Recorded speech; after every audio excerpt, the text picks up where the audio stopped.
Breaking: Muslims just ambushed Trump Tower in NYC. Here's what's happening in the street right now. Muslims have had a heyday over the past 8 years under the rule of Barack Hussein Obama, who did everything in his power to further their plans to take down our country. But lately, these idiots are quickly learning there's a new sheriff in town, as President Trump isn't letting them get away with their crap any longer. Now, in another act of civilization jihad, thousands of Muslims have swarmed Trump's New York property, in an attempt to intimidate our president, sending him a clear message that they're still actively working of the Islamic takedown of our country. Muslims around the world have had a hard time coming to terms with the Trump presidency, as our badass commander-in-chief has been doing irreparable damage to their forces as of late, unleashing his mad dog Mattis, who had decimated ISIS so much that our military has literally run out of bombs. They're also royally pissed at the migrant ban that Trump continues to fight for, as their time to invade our country with hordes of terrorists is quickly coming to an end. So rather than sitting around on prayer mats fasting like good little Muslims should be doing on Ramadan, New York Muslims decided to get feisty, breaking their Ramadan fast in order to send President Trump a nasty message that he'd be sure and notice. Showing up in droves, they arrived at Trump Tower in order to hold a protest, led by Hamas terrorist/Women's March leader Linda Sarsour, who was out in full force spewing more of her divisive lies about our president, while continuing to lie about her true intentions as a Muslim activist.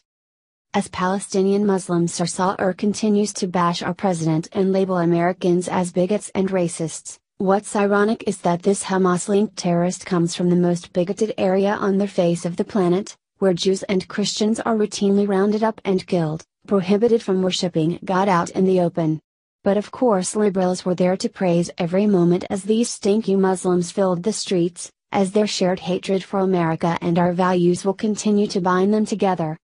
During Sarsour's speech, she took a line straight from Obama, spewing the propaganda that Muslims were the ones to build America.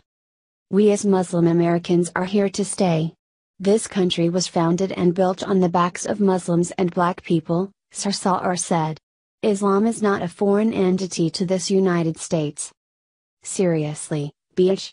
If you call running 7-Eleven convinced stores building America, you truly have warped sense of reality, but I digress. Other loudmouth bigoted Muslims were there present to bash our president and Americans, as they continued to paint anyone who doesn't appreciate their 6th century religion as bigots and racists. Every day American Muslims are confronted with bigotry and hate while commuting to work and school, applying for jobs, practicing their faith and simply living their lives, said Anu Joshi, deputy director of the New York State Immigrant Action Fund when the group was ready to begin iftar. CNN reported. Two advocacy groups, Empower Change and the New York State Immigrant Action Fund, invited community members Thursday to protest President Donald Trump's continued xenophobic policies. This time they were not chanting or carrying signs, but gathering for iftar.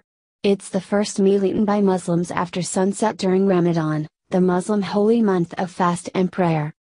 Police officers stood on Fifth Avenue, one of the busiest streets in the country, and watched as a large group of Muslims and supporters sat between security barriers steps away from the entrance to Trump's Midtown Manhattan building. If these morons really think they're going to intimidate President Trump by swarming his property, they have a whole different thing coming.